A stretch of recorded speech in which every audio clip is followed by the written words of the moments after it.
tale. And I'll tell you mine. I want to help you, but Taffy says it's a waste of time to try and fix a boy. It's better just accept a guy's flaws. Oh, that's so cute. A woman plotting her course to freedom. How delightful. Some assembly may be required. The lab is still open, and we're still tinkering around with our discussion on Frankenstein.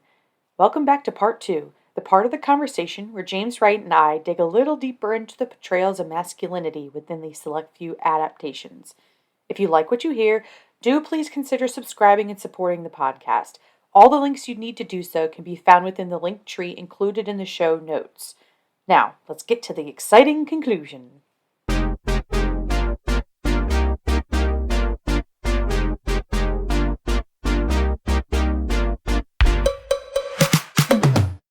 But like, yes, because it is, as you said, a film written and directed by men, right? But it's also that kind of thing of like, if we buy into the idea, I think it is true, that men have always tried to like restrict women's sexuality, right? If you're a woman, you are going to be less inclined to go towards that. Whereas I think this is an imagination of what would a woman be like if she didn't have those male ideas about being ashamed of your sexuality forced upon her from birth. And like, because they go into like the female orgasm and like, how like she just keep on going and a guy can't. And it's like, so what would it be like if you were a woman and you were never told it was bad? Or like, she's, never like, it's like she doesn't have that society thing of like, it's terrible to touch yourself. Or the woman says, the maid says that she says, she touched my hairy business, or what she says. But do you know what I mean? Like, I do think it's a man's imagination of a woman, but I think there is an argument to say it's a man's imagination of what a woman might be like if there was not that horrible patriarchal pressure on a woman to not enjoy her sexuality. But obviously, women writing something, they do have that, so therefore they can only approach it in that way. So they wouldn't focus more on the sex because they wouldn't. Can you really get away from that patriarchal messaging? Is the idea as a woman, even if you think of yourself as someone who, is it possible? Because isn't the reason it's that pervasive and horrible is because it does make it harder to just be okay with someone just like being like, I'm gonna fuck everything, and that's okay. Well, that's like one of the things I wrote down was, can you achieve independence when it's still serving the patriarchy? And it's just like, I think at the end, I still feel like this movie is serving that in some way and is trying to act like it's not. Can I see it differently through my male perspective? Is it possible for me as a man to even see it as a woman could see it? I don't know. There are levels to it that are hard to pass. I think definitely as like a man, it's hard as a man to completely rebuff any critique of it in that way. But I can say that like it is a great text on, as a man, how you maybe shouldn't be the way you are, and in which case I think it's still feminist, because I think feminist is about, as a man to say this, it is about the better treatment of women. And I think part of that is men looking at themselves and saying, what have we been doing, and can we do it better? An importance in men stopping being such cunts, basically. That is an important thing to do in both ways. So it's kind of like a tug of war kind of thing. It's like, yes, you should like give women more power, and it's great when women do tell each other to have more power, but it's probably quite useful for men to tell each other to just calm the fuck down and not be arseholes as well. And I think this movie is very much doing that. So I still think it's feminist, but it's feminist from the other angle, maybe. Well, I mean, feminism isn't about being better; it's about being equal. And I think that comes back to the point of like these adaptations have not been equal in their portrayals. And again, like I don't disagree with a lot of the points that you're making. Like I said, I come down very kind of like 50-50 on this, because I don't dislike this movie. I just like, I find its messaging a little muddied, and like maybe that was the point. It's like they're not trying to be the definitive like text or whatever on this type of narrative and everything. But I think if it had focused on other aspects of who Bella is in conjunction with her discovering her sexuality and stuff, I probably would have liked it a little more, because like you pointed out, it doesn't seem interested in other parts of who she is, for a lot of it, or a lot of it is always done within the context of sexual encounters and everything. And like, obviously you can learn a lot about yourself with that. Again, I'm not trying to excise the sex stuff from it entirely. But like you say, they don't talk about periods. They don't talk about menopause. They don't, I feel like it's not really toward until like the end of the film that she finds a community of people for herself that's not trying to sexually exploit her, like finding female friends more and stuff. Like obviously she's around a lot of other women in the brothel and whatnot. But I don't recall her making too many meaningful connections except for the one other sex worker There's that also ends up the moving guy in on the with her, boat right? and the old lady on the boat. What? Okay. I'm just thinking of like her having like an actual like supportive group of other women in her life, since she's often been so surrounded by men trying to control her. We don't see her being able to, like, outside of, again, sex work, exist with other female characters, and her learning from other women of how their experiences and stuff. Like a lot of her education or experiences still seem predicated upon male encounters. And I also think like the biggest I think the biggest misstep of making Bella a more multidimensional character is like the fact that she is the brain of the daughter of the mother's body that they use, and they don't explore that at all. Like the whole there's so much to be said about mother-daughter relationships, and especially how this movie like perverts that. Like they literally are entangling the mother and daughter people together, and they don't seem too interested in exploring that. And it's just like, I feel like if it was done by a female writer and or female filmmaker, there would have been more emphasis on that, because again, it's a lived experience thing where it's like we innately know what it feels like to be a daughter to a mother and vice versa and all that stuff. And so like maybe they would have felt more compelled to have that be a bigger part of the narrative, because it's so, I mean, it's a really startling concept on its own of like taking the brain of your child and putting it into your body, or vice versa, being like the child put into your parent's body, and like what the implications of that are, what that does to the dynamic or the understanding of this kind of relationship that's often central to a lot of people's lives. And of course, speaks to the kind of whole childbirth and pregnancy kind of motif that often comes up in the Frankenstein stories. And I do wish that that was something that they had delved into, but it's a little disappointing that they didn't seem bothered by it, or like that was as worthy as I like definitely take showing your her point, because yes, masturbating for the I think fifth it time. does come up, but it's like it is touched upon when there's like, oh, she's got a scar, and then when she does find out what happened, she's like, oh, you guys are monsters. But yes, it's definitely brushed away in favor of other plot developments very quickly, because it's not, they don't want to take like an hour to explore that. Certainly, it is much more about how does this work in relation to the men that are there, which I think again is important. But yes, it's certainly not. It's not a female-centric story, I would say. Yeah, I mean, just like from a, and like, I do not speak for all women. We're not a monolith, as no like group of people are. But I just like, I don't know, when I've seen this movie, I just was like, but there's so much more to her that I want to know. And I'm like, and there's so much more to like who I am than I feel like what they think of what a womanhood is about and all this stuff. And so it was just like, I just was like, it just to me just felt like there's like a huge kind of chunks of her identity and her personhood missing, just so they can have more sex Yeah, scenes thrown in.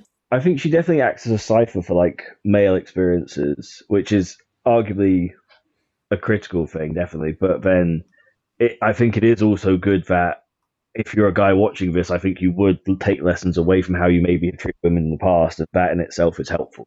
So it's difficult because like if you stopped and did the other stuff, you wouldn't have that. I don't think. I think you'd look so, and it's difficult because it's maybe it could do all of them, but I think it is very difficult. I think, but then you look at something like Barbie. I think Barbie. The reason I thought that was a great movie is because they did seemingly cover kind of everything. Because there is the whole Ken stuff that feels quite so it's doable. If Yorgos had a wife who would write with him, maybe he'd have done a bit of a job of that part of it. Like can a man really ever truly write a character properly in terms of that stuff?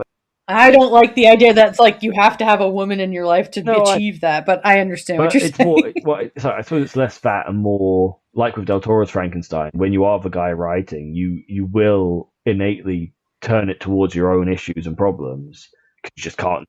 It's your brain, and it doesn't mean you have to be like sexist or whatever with that, but like it does mean it's represented as much. Certainly, I'm still not sure about the sex thing needing to be like. I don't know. I think it's important though because it's like several things where I remember being quite distracted during the whole sex scenes by the whole egg tart scenes, and I think the egg tart gets lost in the sex because it's at the same time. They're off in the country. They're in Lisbon, I think it is, but like they're doing all the banging obviously, but also during that time he's like giving her like these egg tarts, and he's like, oh, you've got to like eat it fully to enjoy it, like consume it. Which is a whole statement in itself about like that thing. She has one, and she wants another. No, one is enough.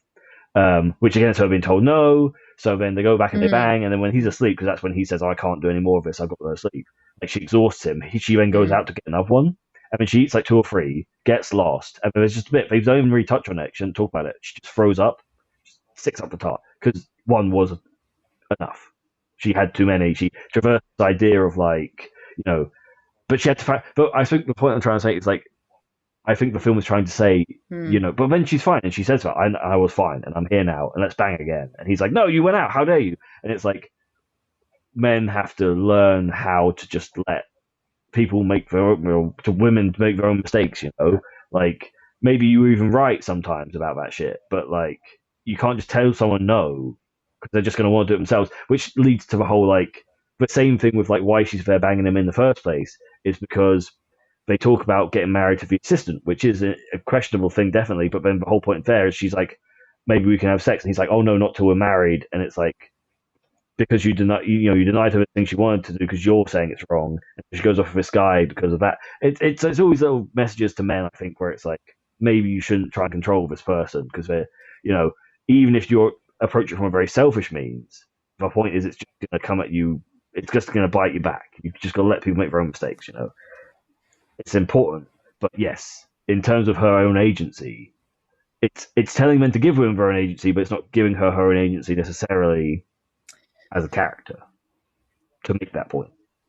Yeah. I mean, like the egg tart thing is interesting because I do think it speaks also to the other glaring kind of point of divisiveness with this film is like the infantilization of women and of Bella in this, and that she's like a literal baby and then also a literal child. And like even by the end of the film, when she's had more experience and has grown up a little bit, I would still say like mentally she's probably not okay. Well, that's super very old still. Yeah, I don't. I think it's very hard to say. It can't be that, but I think. I mean, obviously, it's a sci-fi narrative where she is growing fast, but like she's doing complex surgeries by the end of it, so she definitely knows what she's doing. She's childlike in that she has no experience, but she's not childlike in terms of her thought processes. Like, again, if you listen to the dialogue she says, a lot of it is very poignantly and perceptively saying what's happening in the moment, but people are like, oh no, that's wrong. The way you're saying that is wrong. But it's not wrong. She's completely right. Yeah. That is what's happening. But people don't want to acknowledge it because that's like a faux pas. There's like a lot of society, again, during all the fucking, because it gets lost in all the fucking, there's a load of stuff about him trying, but the great thing about the Duncan character and her relationship is that he presents himself to her if she because he doesn't like her because she's simple. He's just a dickhead who would take anyone, right? That's not he's not in he like when he first meets her, he like touches her and walks away. He has no idea that she's like childlike. He did that because like if you're a repressed Victorian woman, you'd always remember him for that. Like he's the guy who stole a bit of like, and it's like, oh, it's wrong, but it's like, oh, and that's what he likes. But he thrives off being this memorable cunt, right?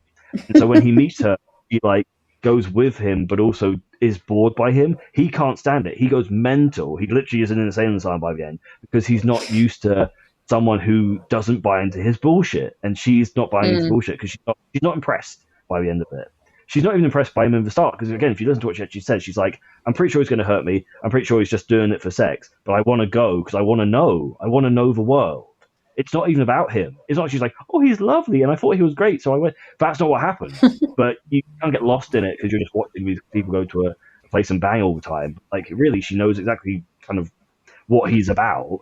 And because she even says, like, I will come back and marry the other dude because he seems right for marriage. He seems right for that. She said, I want to fuck this guy first because I want to have like a dirty, like little affair before I come back and do that.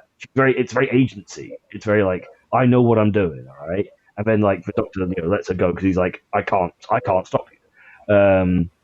So that's all there. And then like during all the dinner stuff, because the Duncan character, why he's such a great bastard, is he acts like he does the whole touching the thing, and he acts like, oh, people and their rules and society, I don't abide by it. And as soon as she pushes back, like we're at a dinner party, well, it's for balls and stuff, and she's like, oh, I don't want to do this. He's like, you've got to do it in polite society. There's a bit, where he's like literally gets violent with her and says like, constrict your speak to like, is like delightful, wonderful, and aren't the pastries divine, right? And then first of all, that's like shows how he just wants her to be quiet when it's his thing. And also there's a great bit afterwards because does she hit him? What does she do? She basically cows him down anyway. She never really takes a shit from him. That's another thing. And then when they're in the thing, the woman she was talking to, who she said was a bore, right?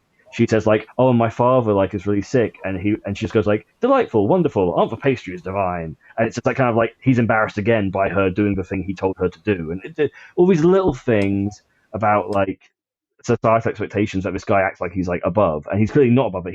He thrives off them, but he can only take advantage of the situation with her because of society. He's this guy who comes along and like gets these repressed women and makes them feel like they're special, and it's like, but he wouldn't be able to do that if if the repression wasn't there. He's like a fucking parasite, and it's very interesting. And that's not really portrayed very often. It's very like kind of interesting to show the bad boy as a parasite. Basically, it's important. It's like and again, she always knows that he's not good for her. There's a bit where the guy on the boat who's trying to teach her about philosophy, even though she again turns it back on him because he's like, oh, you can't believe in anything. Hope is terrible, and he's like, I think you're just a sad, broken little boy. Basically, not horribly. She just says it to him like matter of factly. This is why you see the world without hope because you're broken, and it's like easier to see things not with hope. Because then she's like, he's like, why'd you stay with him, the Duncan guy? And she's like, well, I hope he will change. Can he be different? And that's like, obviously there's like a toxicness there in a way, but then like at the same time she's strong enough to persevere, and by the end of it he's in a madhouse and she's like a successful doctor kind of thing. Like various things going on with this. Now I think the main narrative between those two is really interesting because like all the other stuff is that relationship there is just so like for the idea of a guy just like who's walking through the world seemingly immune and like, oh, I'm the best lover at this and I'm so fancy and blah, blah, blah. And he comes across this person who just like isn't impressed by his shit, still goes along with it, but isn't impressed by it. And it drives him to madness because he's just so used to being this like memorable, crazy, oh, look at me, I'm mental guy. And it's really just, he is also just a broken little boy. And it's kind of like, it's dissecting these men and showing you for the weakness for weak people they are when they get pushed. And I think it's just very interesting. And then like, yeah. No, I mean, I agree, especially with like those characters, like the male characters for sure. It's very, I think very, even heavy handed, but not unnecessarily so. Like to get your point across, I get why they did it that way. And I probably appreciate that more than Bella's characterization, to be honest. And that probably just makes me more annoyed. But I just think that when you watch it, it comes across like he's always like got the upper hand on her, or it's like an abuse. Because a normal thing would be he'd be like abusive, and he sort of is, but there's never a point where she's actually properly put out by him. Like there's the bit where he tries to like throw the old woman off the boat, and like she's like, "Yep, that's fine, go on, do it," and then like he just gets beaten up by the sailors because obviously it's no. But it's the ineffectualness of his masculinity when he's like, "Fine, like I'm gonna like break and traverse." He acts like he's above all these societal norms, but really he's a slave to them because as soon as he tries to break them, he gets done in. Because it also happens on the boat when he loses money, and then he's like rude to the sailor guy, and the captain guy punched him in the stomach and kicks him off the boat. Like he has no real power. He only has society to back him up, and like Bella is the person who kind of exposes all this stuff because she's immune to society, and that's her agency. yeah, I mean, yeah, it's interesting because when I was doing my research for this, I think a big kind of theme that kept coming up was like perpetuation versus subversion, and that they can often there can kind of be blurry lines between what a piece of media or art is trying for, or if they're successful in. Like, are they subverting our idea of what like a female creature would be and act like in this movie, or through their attempt to do that, are they actually just perpetuating the already kind of harmful lens and narrative and portrayals of women in film that we often already get? Like it's interesting, and I think this movie is a great example of kind of how it can be both, or it can kind of be hard to discern sometimes.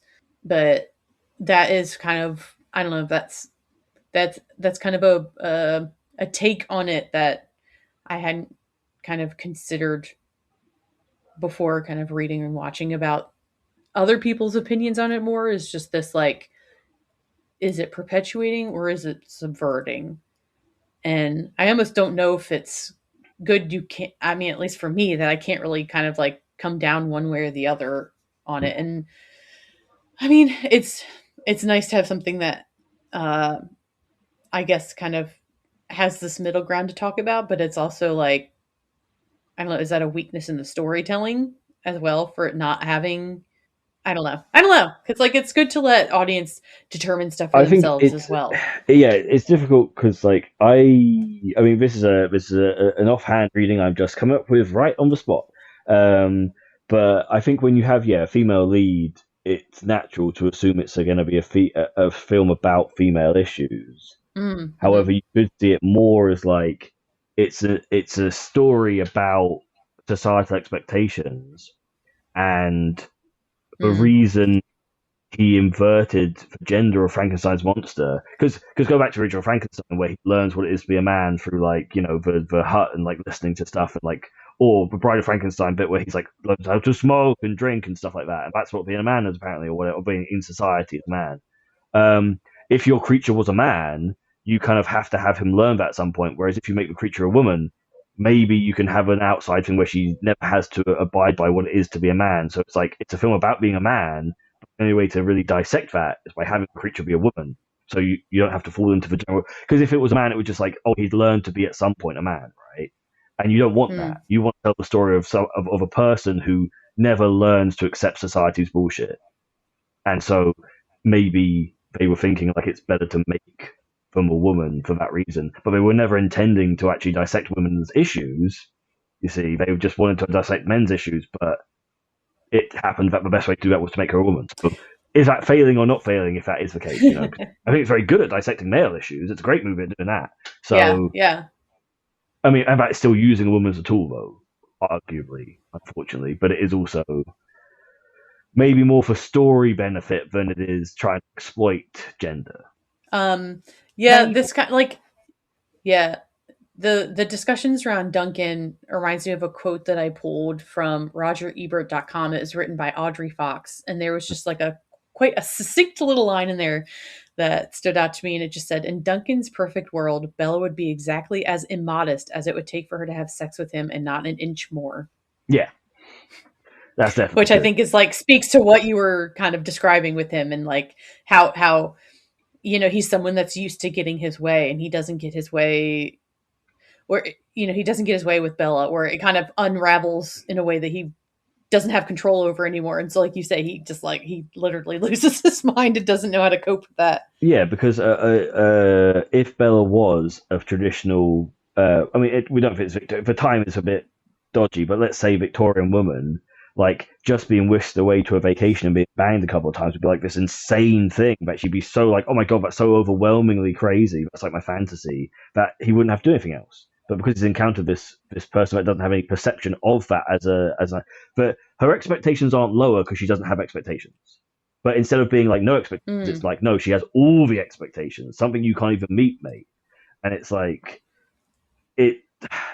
that's why I kind of like go back on the whole idea that she's a child or whatever, because obviously she does start out that way, but I think by that point in the movie when she meets Duncan, she's like old enough where it's not really about being a child anymore. It's just about not being part of society, not being a slave to these kind of the rules he manipulates to become this like figure of like, oh, I'm the best player in all of time. And also what's funny, okay, sorry, it's a slight thing, but it's still on it. It's really funny how when she does become a prostitute, because that's very important to their story as well, she has sex with that guy. She comes back to him on the bench, and it's like, you said you were really good in bed, but I haven't fucked anyone else, so I didn't know that I didn't have anything to compare it to. And you're right, you're fucking amazing. And then he's like, fuck you, whore, because she's fucked someone else. She literally pays him a huge compliment, feeds his ego, and because she's had sex with someone else, he calls her cunt, right? It's because he can't hear it. He can't hear what she's actually saying to him, and he never does. He never hears her actual words, Because at that point, if he had just said, like, oh, wow, thank you, they would have been fine. All the other shit he did would have been forgiven because she's like actually happy with him. She's like, oh shit, I did have this other thing to compare you to, and actually you're all right in terms of being in bed at least, mate. And he just, but yeah, and it is that male thing of like, you can't stand the idea of a woman having sex with someone else at all. It's maddening, and yeah, it kind of like derails his whole thing at that point. Yeah, and it's just like, so there are just lots of the sex always plays a part, but there are other aspects to it. It's about the characters that kind of informs different things happening with them. But sometimes you just get distracted by all the banging. It's not that I'm distracted by it, it's just that it always happens in that context. Like, you can learn life lessons outside of that context. No, it would be nice to see that. God damn it. But I will say, like, there's another point that Audrey Fox made in that, like, she was saying that Bella refuses to be vulnerable. Instead, she takes action. And that I think that is something admirable about the depiction of this character, is that, she's brought into this world, as we all are, against our will, and kind of being born on the back foot compared to a lot of the people that she's around, and obviously being very kind of controlled and manipulated in her environment. It's a nice kind of full circle thing, because it is a bit of a callback to The Bride, where it's like ultimately she is kind of rejecting the purpose of what she was brought back for, and instead it's like, no, I'm gonna like blaze my own trail and try to figure out how to be my own person, and not just this kind of object to the people that kind of created me or that are coming into my life to try to take advantage of me or exploit me or whatever. There is a real, like I just said, like a refusal to be vulnerable and to just like sit back and let shit happen. They go, no, I'm gonna try to be proactive about this, even if it leads to, not the best outcome, or, whatever it may be that taking action is. And in that way, I can see that Bella's storyline is kind of centered around a sense of empowerment, as are, a lot of these characters.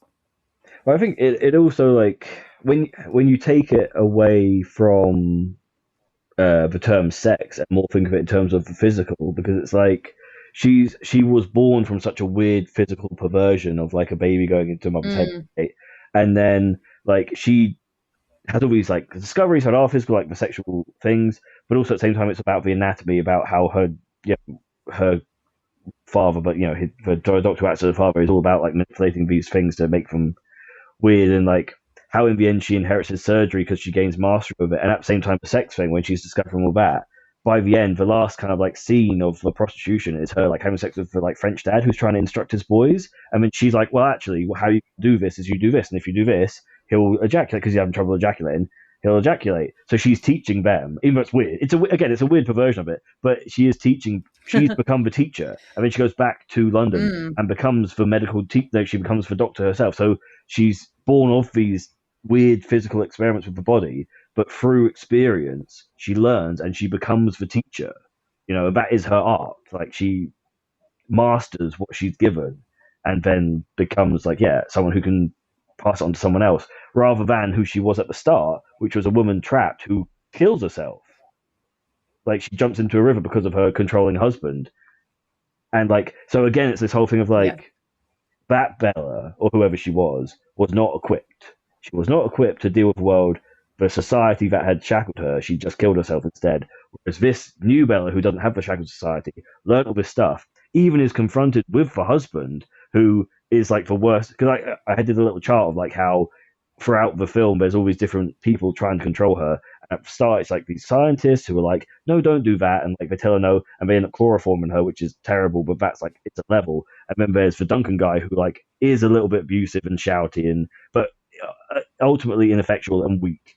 Then there's the Madame who is actually really smart and like she takes bites out of her. She's trying to actually physically eat her and like telling her she has to make money and try and use her, but is also friendly. But so it's like a nuanced manipulation, and she gets around her as well, relatively at least. That's actually the hardest one I think she has. Is like dealing with the other woman in her life. Like how does she kind of like learns to compromise by living her own way, because she still sees all the clients, but she's like, okay, we'll tell a joke and we'll tell a memory and then we'll do these things. And she learns how to like live that life.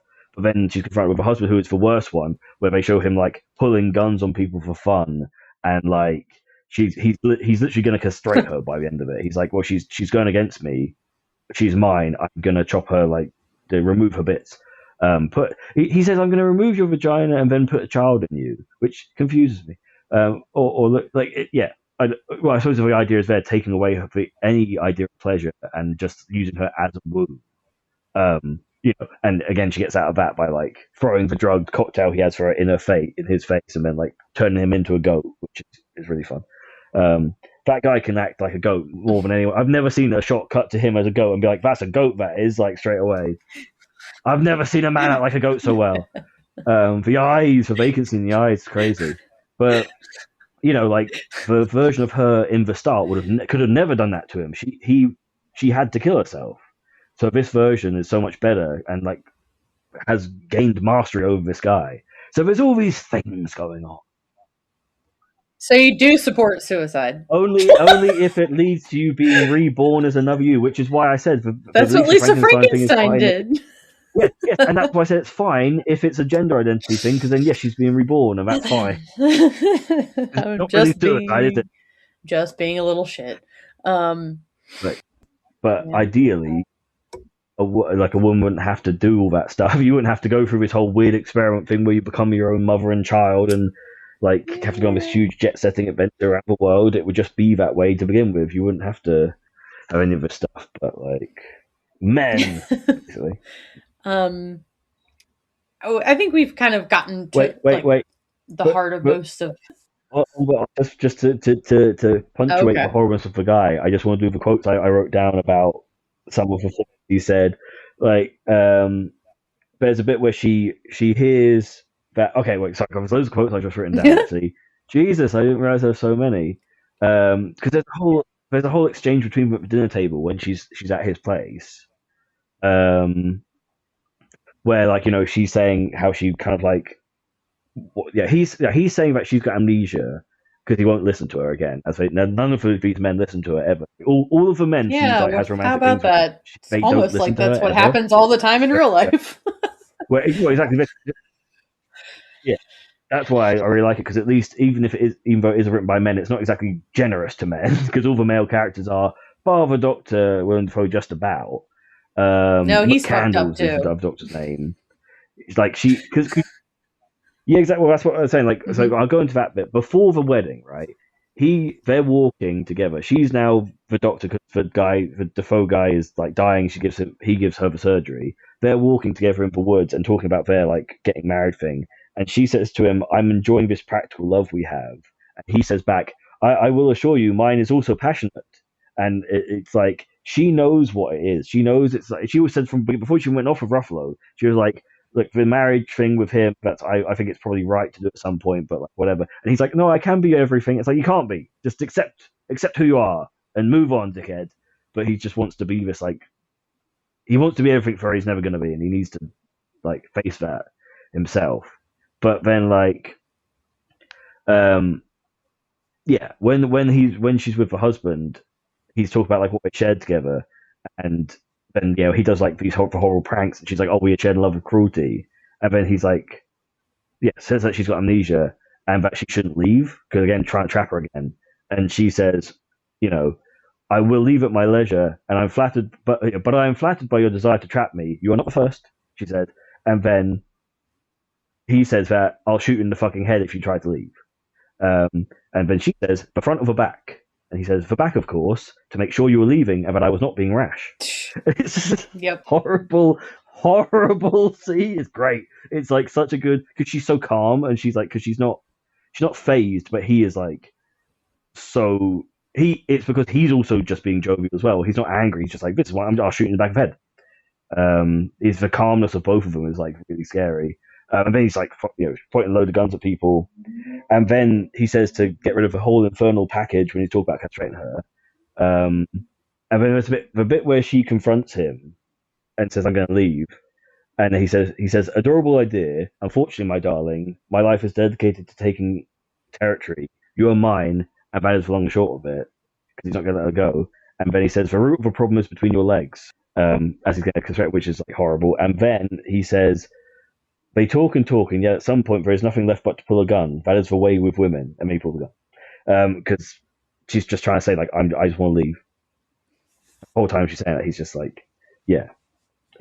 It's just some of the lines are just so, like, if this was its own movie, this section, it would be a great, compelling movie of this horrible guy already. But because you had all the stuff before, you've kind of seen what she's dealt with and how this is like a different level of like, oh, we think this is bad. Because I think the first time I watched it, I really did hate that Mark Ruffalo character. I was like, "God damn this guy, scumbag." And then you kind of realize watching it again, oh, he is, but he's nowhere near as bad. He's just a dickhead. Like, it's levels of dickheadery. It's all just different forms. It's not like one's necessarily.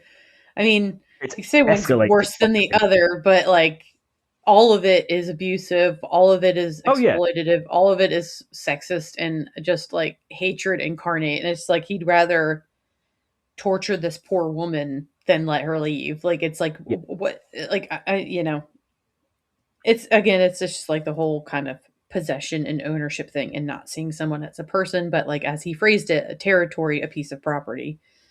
I really like how it goes from someone who views her property because like they created her, to someone who views her as property as like, oh, she's so fascinating and I could marry her one day, to someone who views her as property because like, oh, I'm like great and like, aren't you a slave to my ego, to someone who views her as property like, oh, I'm gonna sell your body and make you like a whore who works for me in for madame. And then someone who's like, no, I'm gonna put a baby in you and you're gonna not do anything. Like it is an escalation. It's very purposely done. I feel like because I think when like it doesn't feel like it's so well stitched together at first. It's like the body of a stitched together corpse. Damn it! At first, it doesn't look like one thing, but when you look at it again, you realize it is a full functioning film. I'm done now. That was my last on why I think this movie. No, I mean I will say like I think my favorite part of the movie is the ending where she doesn't end up with anyone. A lesser story, and a story where truly that would have been the mark of like a man not getting it, would have been to still partner her off, because like obviously so much of our society tells us that that's like the end goal above anything else, and especially with women's stories, like a lot of our worth and value is tied to the kind of romantic love we can get from a man or have from a man or whatever. And so like the fact that she, like, I would be more interested in what her life is now that she kind of seemingly does have independence and autonomy, and is kind of dictating how she wants to live.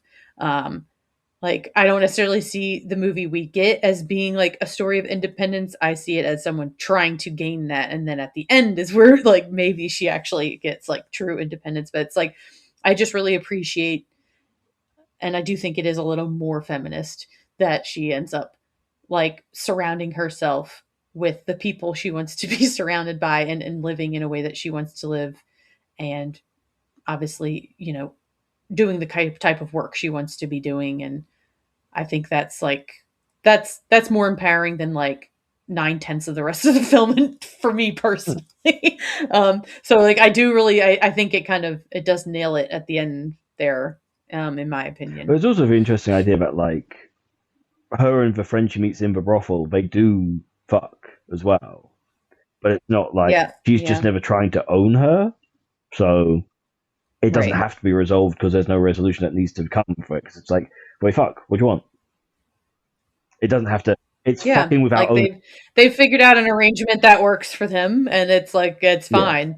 And I think it's telling that like maybe the healthiest relationship is the one she has with another woman. Exactly, and I think so. There's certainly some like gender stuff there, I would say, in it as well. But it's again, it's not the focus. Yeah. So it's difficult because it's hard because it's happening and it's there to be read, but it's not so in your face. So. But then I suppose that's the point. When there's no problem with something, it's not going to be as in your face, you know, because it's just okay. Right. Yeah, it's not exciting to watch in the ways the other stuff is. Okay, so since I think we've pretty much gotten to most of the main points, I'll just kind of run through my toxic masculinity list. So this is going from like my least favorite to favorite, or I guess maybe ones that I feel like tackled it the least to tackled it the most. So Lisa Frankenstein is the least because I think it's mostly concerned with her journey and not necessarily the creatures. I mean, I think it is a good, maybe kind of example of, I don't know. It's a bit of a romanticization. It's a bit of a simplicity of like, this is the kind of man that women want, but whatever. But again, I don't think it's super interested in exploring his inner life and point of view on it. He's like, you know, pretty much just being dictated by her for most of it. When are the men going to get their own movie? Then the next comes. But you know, I mean, like that's obviously so much of the point of what that is just like letting her kind of have the reins for a change. The fourth is Bride of, I think, just like for obvious reasons, in that like it wasn't. It does have exploration of Victor and of like his mentor and the creature himself and all these things, but I just think maybe for the time it wasn't like super interested in exploring it in depth. I do think like I think the best use of like exploring the masculinity is in the difference between his name's not Victor in it. It's what's his name in it? Is it Henry? Oh, maybe, yeah. The scientist? Yeah, I don't think he is Victor in that. I think he's Henry. And then his mentor that like comes back. You have these kind of push and pull between like Henry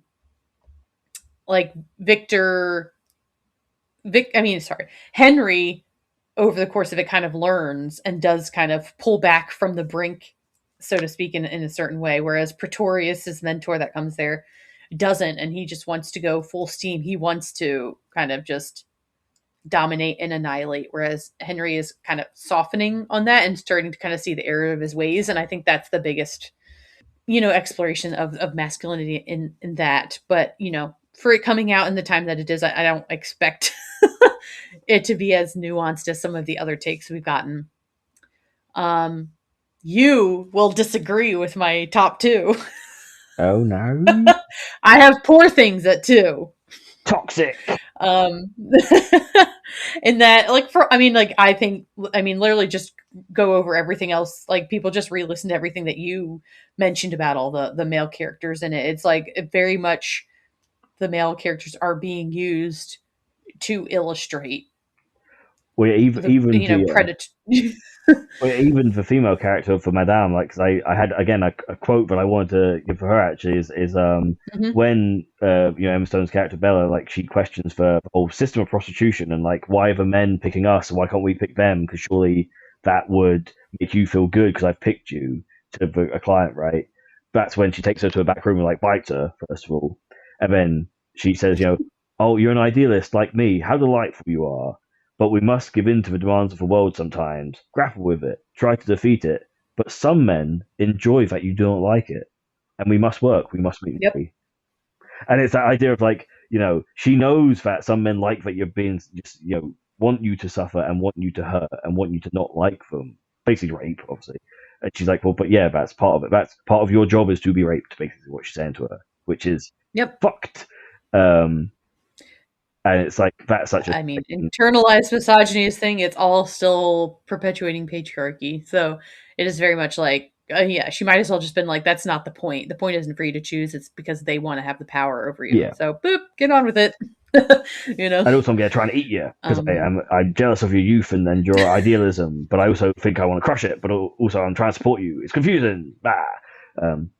When you genderize... The two genders of a monster are very important because or sex of a monster, because for male monsters, unless they are an object of the female gaze and like kind of like not a non-factor in the story, basically, they're always met with like people like wanting to distance them from them, for like, oh god, get away from me, you're a monster, disgusting, blah, and that's their cross to bear. Whereas the female versions of the monsters are always desired, and they want, people want to fuck them and stuff, and they have to deal with that. And it's both for like this horrible thing, and it's all about like the things that people project onto them. They just want to exist. Both male and female monsters just want to exist, and it's always about the people involved looking at them and saying like, "You're disgusting, get away from me," or "Oh, you're beautiful, I want to have you." And that's the main conflict they always seem to come up against. And it's very interesting how the dynamic in each of these movies plays out in that way, depending on the gender of the monster. Well, again, all of the female ones have to be pretty still. Yeah. Like, you can give them cute little stitch marks and stuff, but their face has to remain unblemished, and you have to allow people to still think they'd want to sleep with them. And it's like, that's like one of my biggest gripes of it. So that leads me to my number one, which is obviously Del Toro's Frankenstein. Right. I obviously like this movie more than you do. And I think one of the reasons I do, is because like, I think it does concern itself so much with the characterization of Victor. I feel like they really went quite in depth with him in a way that I feel like maybe I haven't seen as much. I mean, obviously it's usually from his point of view, but like, I really felt like I got to know that character more in this film, and it made it more compelling because obviously you add the layers, you add the nuance, but you also then highlight all of the kind of ways he's extremely problematic. And a lot of it is tied to this kind of egotistical bravado that men are conditioned to have a lot of the time. And I think it's like, just there, obviously Frankenstein is a story about hubris and about man trying to conquer nature. And I think like one of the biggest qualities that Victor and Del Toro's have is this sense of entitlement. And of course we see it in a lot of other adaptations, but I feel like it's so pronounced here. He's just like, I think there's some points that like the kind of inherent violence that a men's kind of first instinct often is to be violent in some ways. Like how like upon seeing the creature, men just start shooting at him. Like the way that when Victor is demonstrating to the kind of surgery theater in the beginning, he's like very cruel to that being that he brings to life to show everyone. He just has no care for the fact that he just like kills it at the end or whatever when people start giving him shit. And yeah, I just think and like obviously they give the creature a lot of airtime as well to contrast that to Victor or have him work through it so he doesn't end up like Victor, even though because their relationship is so codependent and they're like, I don't know. I just found the depiction of them and of their relationship really fascinating and really like touchingly done in this adaptation. I feel like they were both humanized to an extent that allows you to kind of connect with them much more, because like I made a note here. I'm trying to find it because it's more near the end of it. It's like oh yeah, so I just like made a point that I really liked them framing the creature silhouetted against the horizon when they're on that like just sheet of snow and ice, because it's like it's almost framing him as something inevitable, that like this like sense of toxic masculinity is kind of like inevitable, because it's when they kind of come to blows again. And just like some of the things the creature says to him, he's like, you only listen when I hurt you. Like he makes a point of saying like, I want to hunt you because I want to humble you, because he realizes that he is so fucking full of himself and like he has such a sin of pride and everything. And I think ultimately like the biggest kind of punctuation mark on this is the very end, when the captain tells all of all of his seamen that they're going to go home, that they're going to change course. And obviously like that is what it ends on, because it's showing that he's learned a lesson from the story that he was just told about the victor and the creature. He's turning away from his own hubris and doing the more humane choice, and he's not going to condemn others to death for his own pursuit like Victor did. And so I think it's just a really mature and layered examination of the different dimensions of the kind of toxicity that can seep into you and how it harms others when you're kind of conditioned to have this certain Yeah. state of mind just because of the station you might hold No, I think that's in fair enough, because society. it's like it all ties together with the themes of like the original Frankenstein novel, which is why when you say, "Oh, there are feminist readings," I can definitely see it, because most of that film, apart from the Mia Goth, basically take out Mia Goth and you've got the actual book. So, like, that's why that is a bit of a weird one, like good and bad, 'cause it's an interesting new idea, but also you're kind of derailing from the themes of the book. But yeah, I think the book does have an underlying thing of Victor is the monster, is a general quite obviously, but like a lot of films obviously obscure that beforehand. You go back to Original Frankenstein and so on, the movie. And also, I think there is a theme inherent in which is that, like, being masculine has often been seen as, taking territory, being possessive, and destroying things. So how does that work when you're Yes. applying giving life to something to it? And that's where the whole story comes in, because it's like, well, if you meet giving life with these traits, it's going to end badly for you.